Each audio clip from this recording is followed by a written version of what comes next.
A black maid is drawn into the forbidden room by the cries of a billionaire's autistic son, a sound breaking the silence of a mansion ruled by unspoken rules. No one told her he existed. No one told her he was the billionaire's broken son.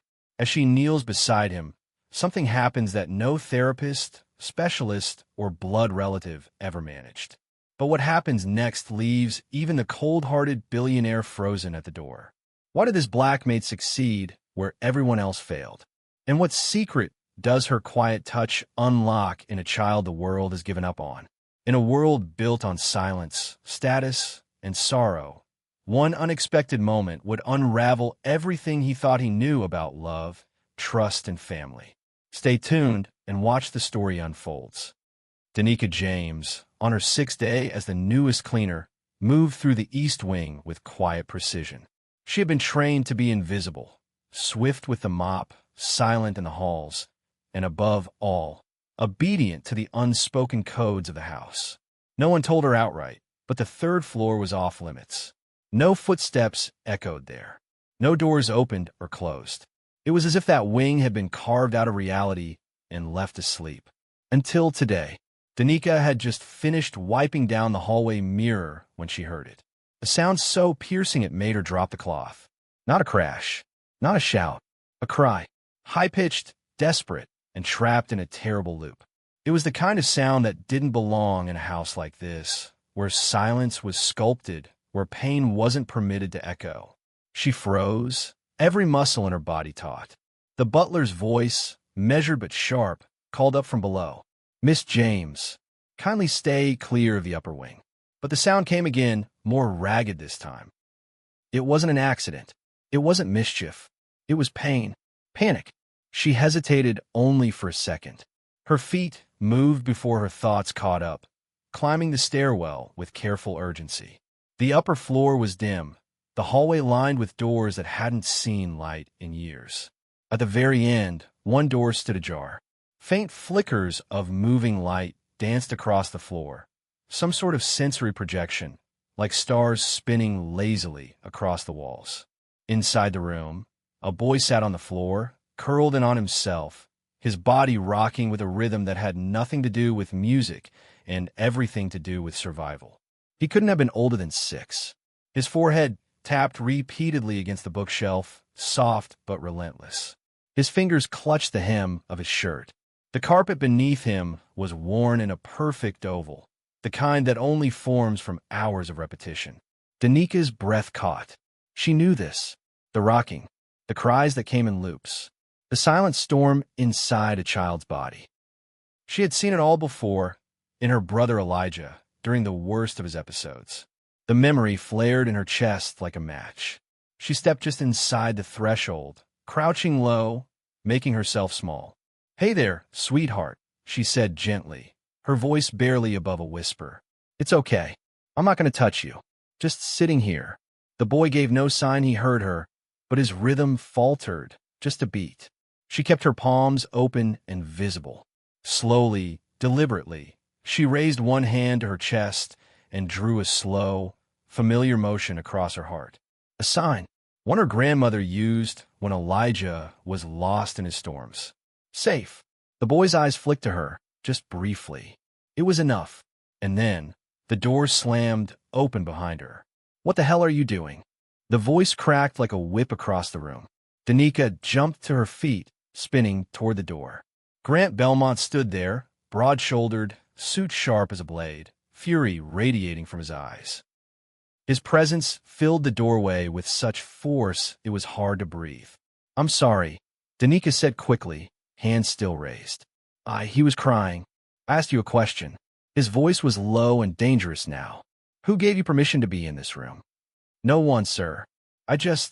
He sounded like he was in distress. "That is my son."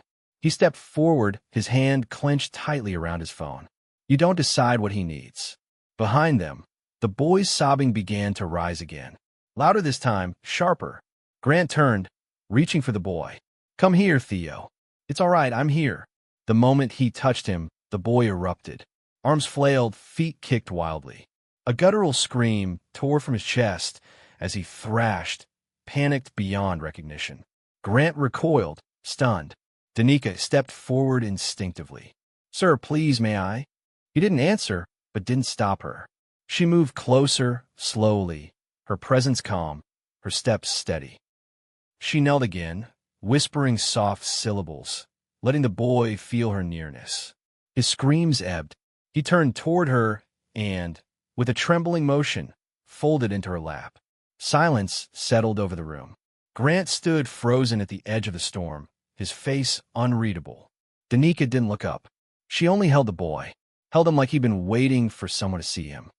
Danica James stood outside the study door, her hands clenched at her sides, the air in her lungs refusing to move. The encounter from earlier replayed in her mind in relentless loops. Theo's panic, Grant Belmont's fury, the way her body had moved on instinct to comfort a child who wasn't hers.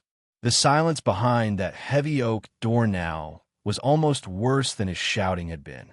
She'd already braced herself for what was coming. She crossed a line, several probably. Cleaners didn't enter forbidden rooms. They didn't touch the children. They certainly didn't speak back to the billionaire who signed their checks. Her heart pounded like a war drum. She thought of her grandmother, of the grocery bill waiting unpaid, of the overdue medication slipping further out of reach. The door creaked open. "Mr. Belmont will see you now," the butler said, his face unreadable. Danica stepped inside slowly. The room was a cathedral of dark oak and glass.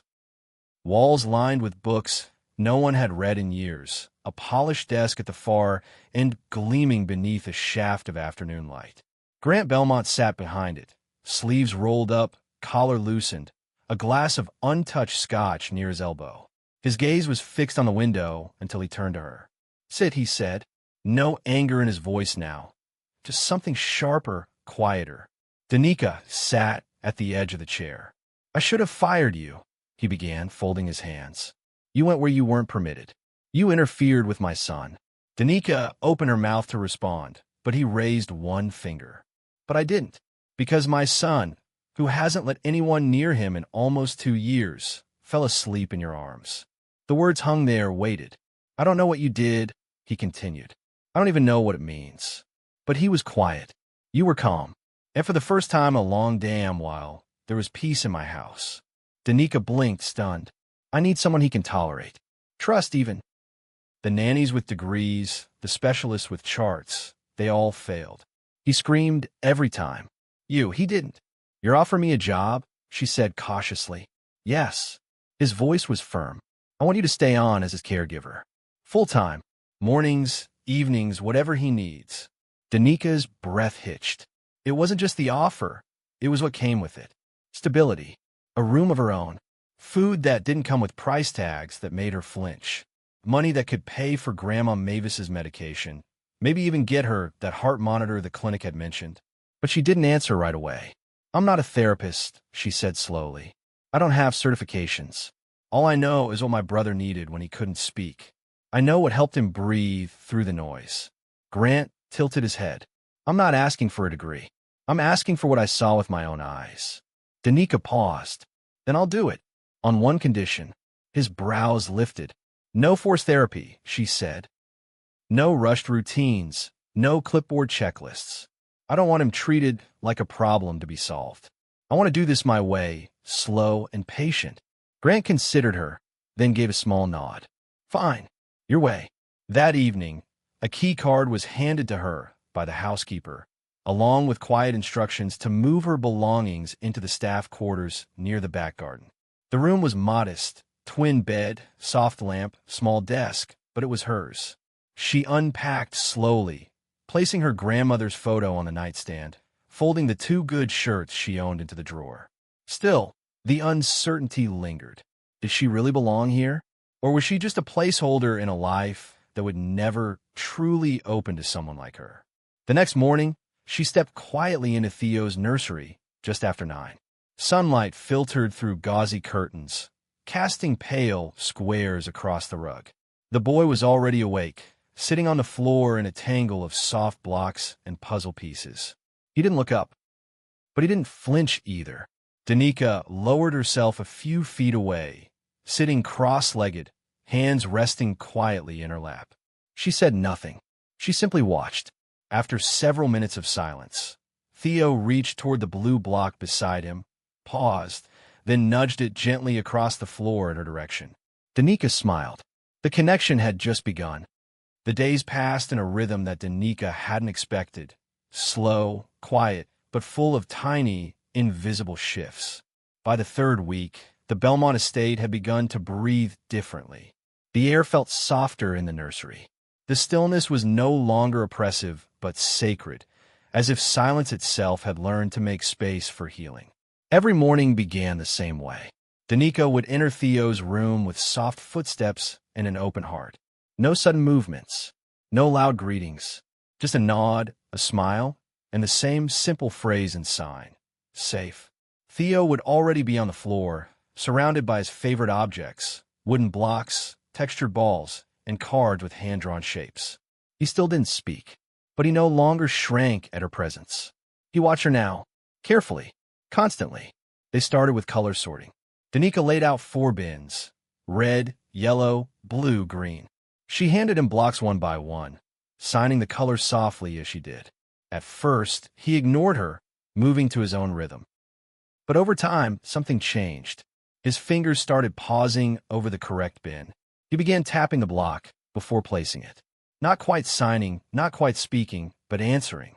She introduced flashcards next. Simple ones. Eat. Happy. Music. Each day, she'd go over them slowly, patiently. And then one afternoon, Theo reached for the card that said more, his fingers clumsy, but the sign unmistakable. Danica's heart clenched. "That's right," she whispered, her smile wide and steady. More.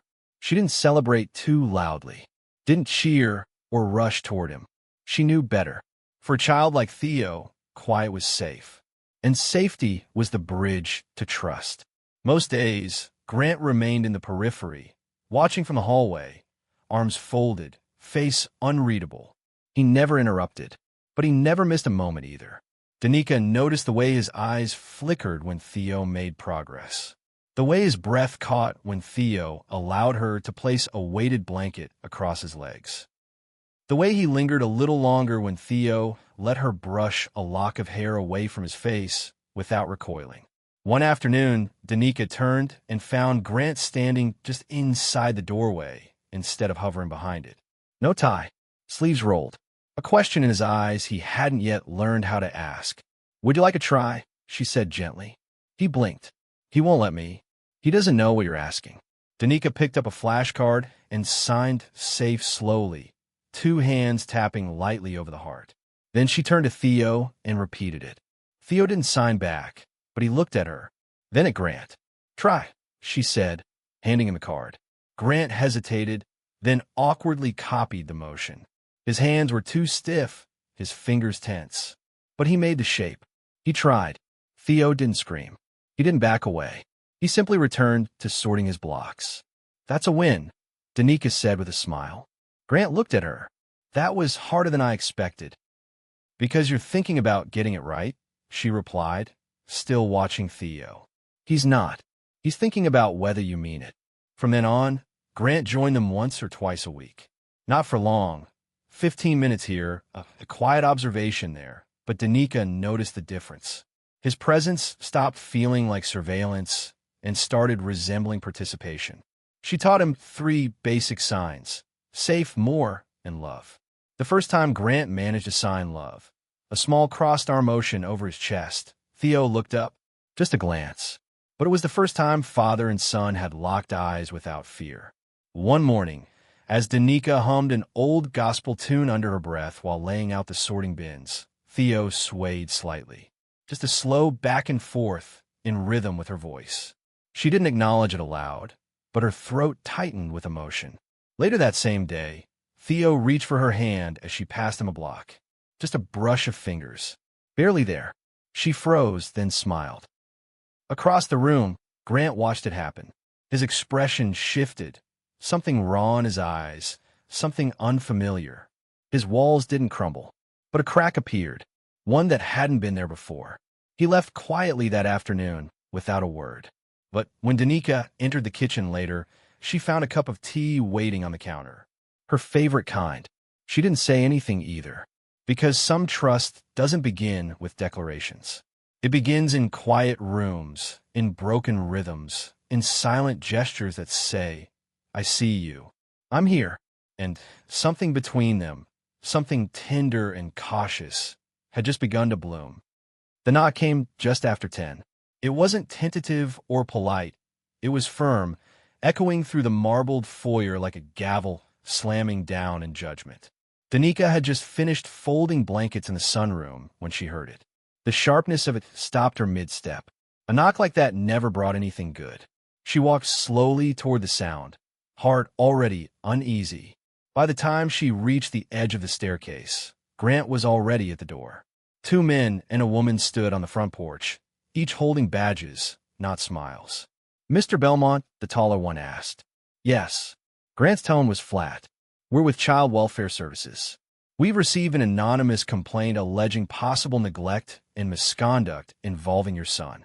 The silence that followed was suffocating. Danica stepped out just far enough for them to see her. Theo, hearing the tension, peeked from behind her legs, eyes wide. "We'll need to speak with all staff, inspect the child's living quarters, and interview the minor," the woman added, flipping open a notepad. Grant's eyes narrowed. "Do you have a warrant?" "We have legal clearance to perform an unannounced welfare check, sir," the third officer said. "You can refuse, but it'll escalate." "Escalate." Danica stepped forward, placing her hands protectively on Theo's shoulders. "This child is cared for, seen, loved. Whatever this is, it's a mistake." The agents barely glanced at her. One jotted her name on a clipboard. "Miss James, is it? You're the caregiver." "I'm the only one he lets near him," she said, voice steel-edged. "We've also received questions about your qualifications," the woman said, eyes trailing over Danica's simple shirt and worn jeans. "Your employment history. Your background." Danica's face didn't flinch, but her stomach did. She could feel the air change. She knew this tone. She knew this gaze. It was the one that measured people like her, black, working class, uninvited, and always found them lacking. Grant stepped in front of her, jaw tight. "You're not doing anything until my attorney gets here. And until then, you will not speak to my son without consent, and you will not interrogate Miss James. She's not listed on any official care plan." "She is now," he growled. What followed was a blur of tension and clipped voices. A security team ushered the officers into a waiting room. Danica took Theo back upstairs and closed the nursery door. She sat with him on the rug, trying to keep her voice steady as she sorted flashcards into neat rows. He didn't speak, didn't cry, but he stayed close, closer than usual. His small fingers gripped the hem of her sleeve like it was an anchor. Downstairs, Grant's legal team began moving fast. Calls were made, records pulled, cameras checked. Within hours, Danica's name was plastered on internet gossip sites and whispered in headlines. Maid turned miracle worker or manipulative caretaker. Her past, once quiet and buried, was exhumed without dignity. Every job she ever worked, every late rent payment, every decision born of survival, twisted into a question mark. But it didn't break her. She sat with Theo, day after day, through the inspections, the surprise visits, the press at the gates. She refused to leave him, and Grant noticed. "You don't have to stay," he said once. "I do," she replied. The hearing was set within the week. A courtroom filled with too many suits and not enough understanding. Grant stood stoic beside her, his hand twitching once before it settled against the table. Danica sat upright, her dress modest, her eyes calm. The opposing attorney was clinical. "Miss James, do you have any medical or developmental training?" "No." "Then what gives you the authority to make care decisions for Mr. Belmont's son?" Danica paused, her gaze steady. "Nothing but presence," she said. "I didn't come into this house to save him. I just didn't leave when he needed someone." "And your background?" the attorney pressed. "No college, no credentials. History of low income, housing, and gaps in employment." "Yes," she cut in, "because I was caring for my brother until he died. And now I care for Theo, because he deserves more than checklists and theories. He deserves to be seen. The courtroom hushed. Judge Reynolds, a silver-haired woman with tired eyes, leaned forward. This court has reviewed all evidence, including video records, professional testimony, and medical evaluations. And while Mr. Belmont's methods may be unorthodox, they are not neglectful. She turned to Danica. And as for you, Miss James, your compassion, presence, and loyalty have provided more measurable peace to this child than any institution we've studied. This case is dismissed. Gasps echoed softly. Grant exhaled like he'd been holding his breath for weeks. But Danica just lowered her eyes, nodded once, and walked out holding Theo's hand. She hadn't won a case. She defended a child, and that was the only victory that mattered. The air in the Belmont estate had changed. Not loudly, not suddenly, but undeniably. It was in the way sunlight now lingered longer in the nursery, how footsteps softened on marble, how silence no longer echoed but settled. Danica felt it every morning as she walked through the east wing, past the tall windows and the sleeping vines that curled against them. She carried no mop now, no rags tucked in her apron. Just flashcards, soft puzzles, a new stack of emotion cards she'd laminated herself. The tools of someone who had stopped being a cleaner and quietly become something more. Grant had changed too. He didn't hover anymore. He knocked before entering Theo's room. He lingered longer when Danica hummed, and he sat sometimes, not speaking, just watching. And then, one afternoon, he spoke. They sat on the back porch, Danica sipping tea, Grant nursing a whiskey he didn't drink. "My wife, Emma," he said, voice rough around the edges. She was the one who understood him. She never treated Theo like a diagnosis. She just saw him. Danica turned to him, her hands still wrapped around her cup. She used to hum, "Like you do," he added after a pause. That soft gospel sound. Not religious, really, just warm. Theo always responded to it. He ran a hand through his hair. "After she died, I tried to fill the silence with systems. Experts. Schedules. I thought if I stayed busy enough, I wouldn't have to feel anything. You were surviving," Danica said gently. "And so was Theo." Grant looked at her, and something in his face, always composed, always careful, gave way. "I didn't think anyone could reach him again. And then you walked in." Danica didn't reply. There was nothing to say that hadn't already been said in the language of quiet mornings and unspoken trust. Theo was blooming in ways no one expected.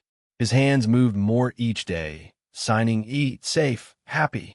He laughed once, when Danica slipped on a fuzzy sock in the hallway. Just a breathy, surprised sound, but it was real. He hummed now too, sometimes copying her pitch as she folded laundry or prepared his flashcards. And then the word came. It was early. The light hadn't fully stretched across the floor yet. Danica sat on the nursery rug, humming as she sorted Theo's animal figures. Grant stood just outside the doorway, arms folded, the barest smile on his lips. Theo was playing with his soft cow figurine, pressing it into the kinetic sand. He was calm, focused. Danica sang under her breath, a melody about peace and shelter, one her grandmother used to sing over pots of stew on rainy afternoons. "Suden li, tau pao set." His little shoulders rose, then fell.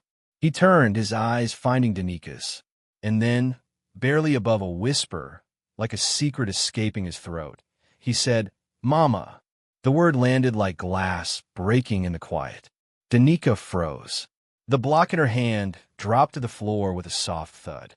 Grant stepped fully into the room, eyes wide. "Did he?" Theo looked at them both. He didn't say it again, didn't need to.